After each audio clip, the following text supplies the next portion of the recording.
Before we dive in today, I want to give a shout out to all of the parents who are summering hard out there.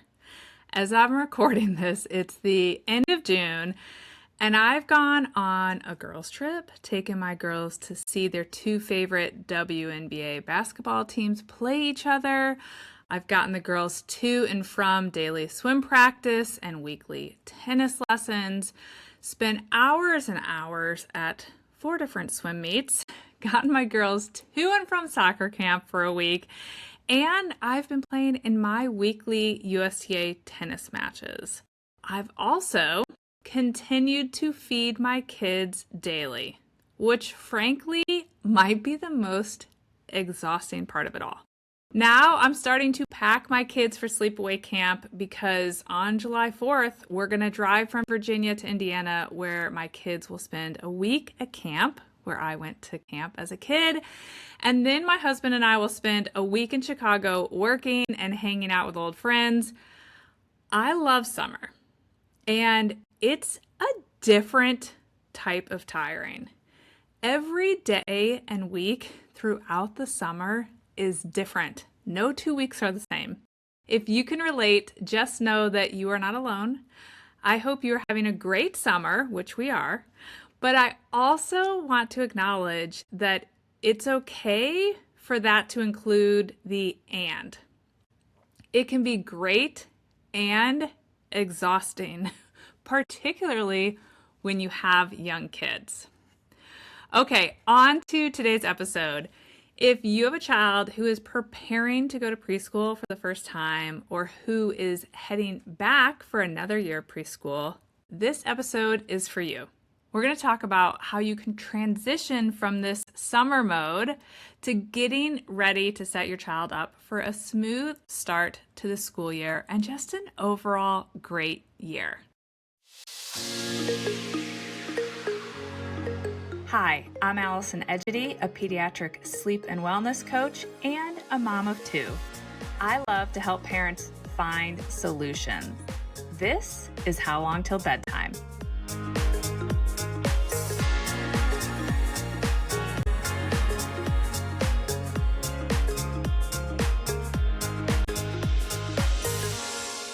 Hey there, Allison here. Welcome back to How Long Till Bedtime. We are nearing the end of July, which means back to school season is right around the corner. And if you have a preschooler, you are probably thinking about a lot of things right now.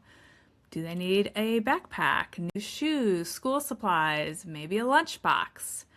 But I want to make sure that sleep is also on your back to school prep list. Because here's something I genuinely believe after 10 years of working with lots of families with preschoolers. Back to school with a well-rested preschooler is a very different experience than sending your child back to school or to school for the first time in a overtired state with a less than full sleep tank. Well-rested children adapt more easily to new environments and new routines. Not just children, this is adults too. We all adapt easier when we are well-rested. Well-rested children follow instructions better. They regulate their emotions more effectively. They retain what they learn more easily, and they enjoy school more. In my opinion, sleep is not just a nice to have in those preschool years. It is one of the most powerful tools you have as a parent to set your child up for a successful school year. Today, I want to walk you through exactly what that looks like, practically speaking. How much sleep does your preschooler need? How can you get their schedule ready before school starts? What should you expect in those first few weeks? And I want to talk about how sleep connects to some of the biggest challenges parents face with this age group. So let's start with the basics. How much sleep does a preschooler need? The honest answer is that the exact amount truly does vary child to child. The right amount of sleep for your preschooler is the amount that allows them to wake naturally in the morning, and I should add wake happy, move throughout their day, alert and good-natured, realizing preschoolers have their moments, but you want to generally feel like they're happily moving about their day. And they should be able to come home without completely falling apart after school. That said, I do have ranges that can serve as helpful starting point. So for children between the ages of 2 and 5, I generally like to see them getting 10 and a half to 12 hours of sleep at night. Now, 10 and a half to 12 is a really wide range. And part of the reason it's so big is because we have this nap variable and it impacts that. A child who takes a solid nap during the day may need closer to 10 and a half and 11 hours of night sleep. Whereas a child who's dropped the nap will typically benefit from being on the higher end in that 11 to 12, sometimes even more than 12 hours at night. So the goal is pretty simple of wanting your child to be able to fall asleep easily, to wake naturally and be happy in the morning, and then also kind of being their best little self throughout the day, all the way up to lights out. If you are having to wake your child, particularly at this age, to get ready for preschool, that would be a really clear signal that they could benefit from an earlier bedtime. Now let's talk about schedules leading up to the school year starting. Here's one of the most practical things that you can do in the next few weeks before school starts to set your child up for success. Really take into consideration what time they're going to need to get up to be ready to leave the house on school days. If they are currently sleeping 2 or later than that time, I really recommend that you start shifting their schedule ahead of school. You don't need to do it all at once if you have a decently long runway here. So if you have a few weeks, you can move it up 10 or 15 minutes earlier every few days so that by the time school starts, they've been going to bed earlier, 5 to 7 days that allow them to wake up at their normal time so it doesn't feel jarring on that first day. But also, if you're listening to this right now and school has already started or it starts in less than a week, so you don't have a long runway, just go ahead and wake them up tomorrow within 30 minutes of school wake time. So if they haven't yet started school and you know you're going to have them up at 6:30 in the morning, make sure they're up no later than 7 a.m. So think about kind of 6:30 to 7, and then start putting them to bed earlier until they are naturally waking at that 6:30 time. And if you are one of those parents who are listening and thinking, I wish I had this problem. My child is an early riser. It doesn't matter what time I put them to bed. They are up bright and early, ready to start their day, or bright and early and cranky. You want to use the behavior we talked about as your benchmark for figuring out their ideal bedtime. So what time should they go to bed and how much sleep do they need to not only wake on their own, which they already are, but wake on their own, wake happy, and stay in fairly good spirits throughout the day, not crumble at the end of the school day, and kind of plug right along to bedtime. That's going to be your guide for how much sleep is optimal for your child. You want a bedtime that kind of allows them to be age appropriately regulated from start to finish as it relates to your whole day. Now, I want to spend a few minutes talking about something that I don't think parents are educated enough on. They are not typically hearing about this from their pediatrician or from the schools themselves. And that is that sleep directly affects how your child is able to show up in the preschool classroom. And I mean that in some really specific ways. Research consistently shows that the amount of sleep children get is linked to learning engagement, learning retention, emotional regulation, and impulse control. So let me break down what each of these looks like specifically as it relates to a preschooler. Let's start with learning and retention.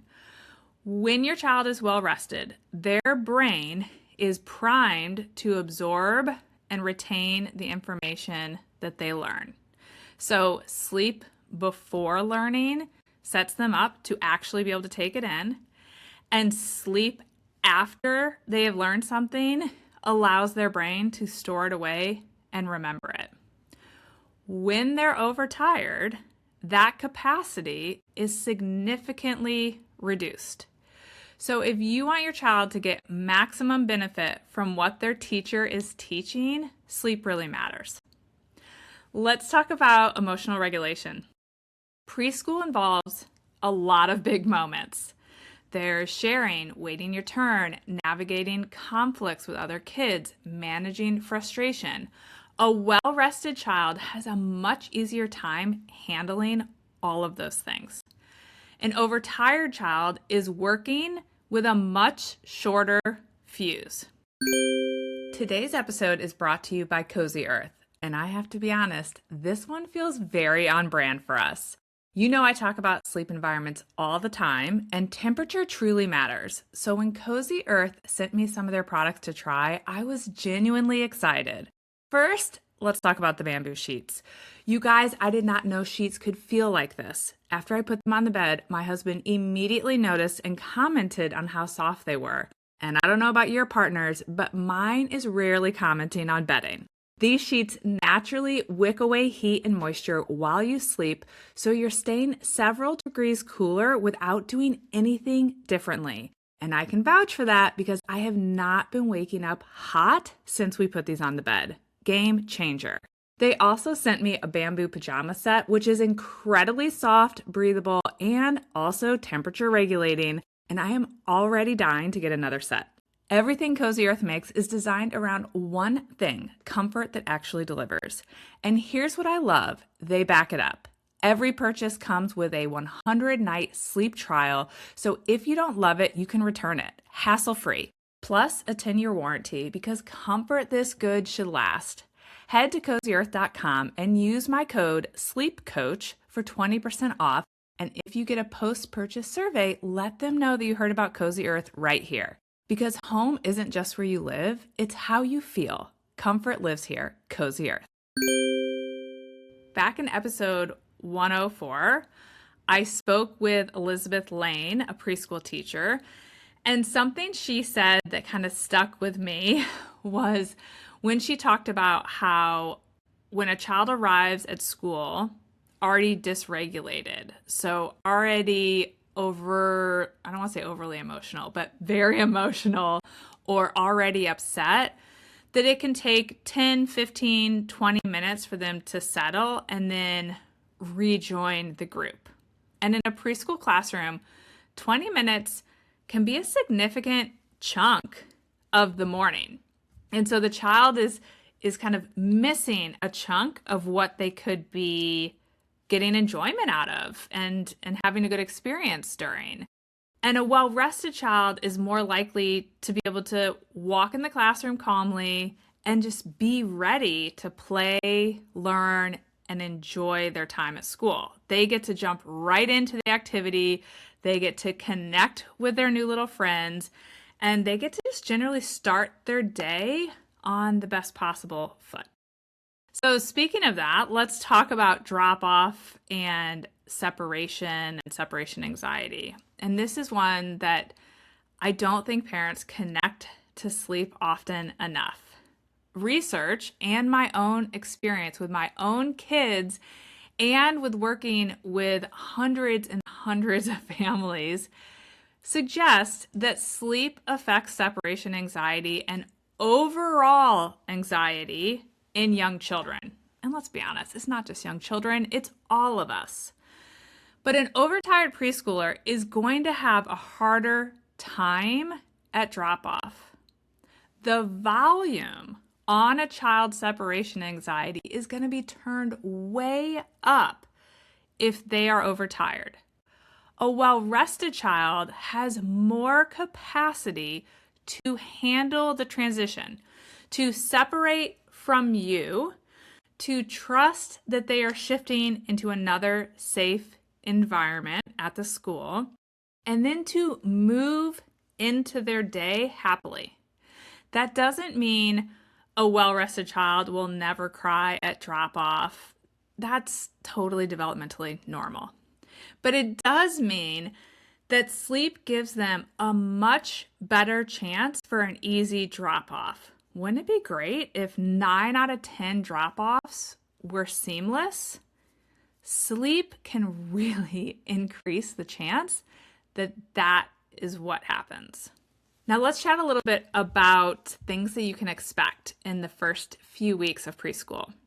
Even the most well-prepared, well-rested preschooler may find the first few weeks of school incredibly tiring.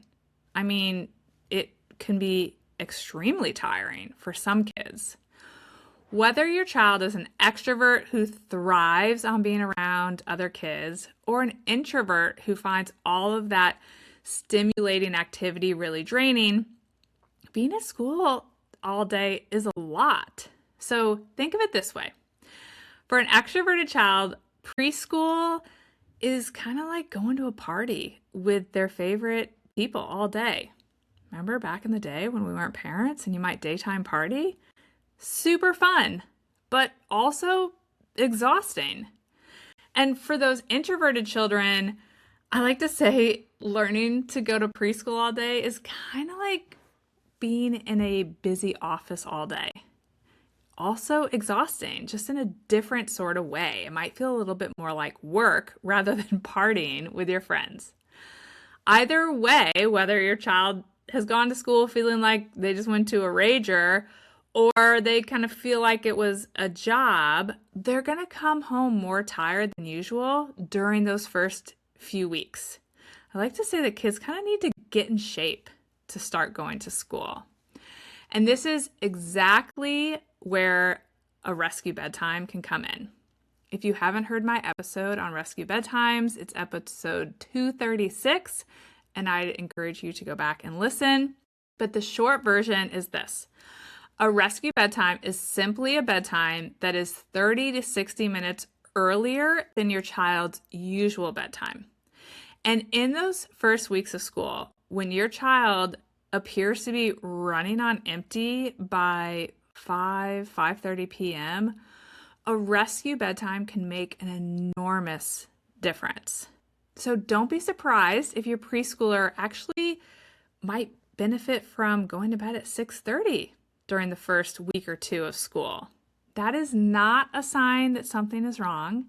It is a sign that their body is doing a lot of work adjusting to this new routine, and sleep is going to help them recover and to kind of build up their stamina for school. Now let's talk about naps. Big topic for preschoolers. If your preschooler is going to a program that includes a nap or quiet rest time, I want to give you some reassurance. I know a lot of parents worry about whether their child will actually sleep on a mat or cot at preschool, particularly if they do not have a history of going to daycare and already doing this. And in my experience, I want to reassure you that the vast majority of children adjust to napping at school remarkably well. There is something about the structure, the expectations, and the peer pressure. Everyone else is doing it. All of that seems to make naps on the cot or the mat work. So if you have a child who's never napped in a group setting and they're hopefully still in their crib, do not worry about this in advance. Keep doing whatever is working for naps at home, and then let school handle school naps. Now, if your child ends up having a short nap at school or skipping the nap altogether, that is just another great moment to implement using a rescue bedtime. A bedtime 30 minutes earlier than usual can help your child make up for some or all of their missed daytime sleep, and it's going to set them up for a better night of sleep and a better next day. If you're one of those parents who is worried that your child is going to be napping too long at school, and you might have a school that is not willing to or is reluctant to cap the nap, the key to shortening your child's school nap naturally is to send them into school Monday super well rested. If they got adequate sleep over the weekend and they go into school well rested on Monday, then that would mean they don't, quote, need a longer nap, which means their body will self-regulate 95% of the time and they won't take a longer nap. So if you feel like your child is napping too long at preschool and it's impacting their ability to go to bed at night, you have to prioritize completely refilling their sleep tank over the weekend so they go into Monday at the top of their game so that they will shorten that nap on their own. What if you have a child who's in a half-day preschool program that gets out around noon, which is fairly common, and that's kind of your child's typical nap time? That means that nap time is going to have to shift because you are most likely going to have to pick them up at noon, get them home, feed them lunch, and then put them down for a nap. In these scenarios, I say to just keep things simple, plan for an easy, quick lunch on school days, and then get them right down for their nap as soon as you can after they eat lunch. And then on the non-school days, stick to the regular nap time that has been working prior to school so that they kind of stick to getting adequate sleep. That's particularly important if you find that this later nap that they're having to take on school days sets them up to not sleep as well as they would on non-school days. So you can use their ideal nap time on non-school days and then just do the best that you can on school days. And if it's not going well, rescue bedtime again. Before I wrap up, I want to leave you with a few simple practical things that you can keep in mind and start doing now leading up to school starting.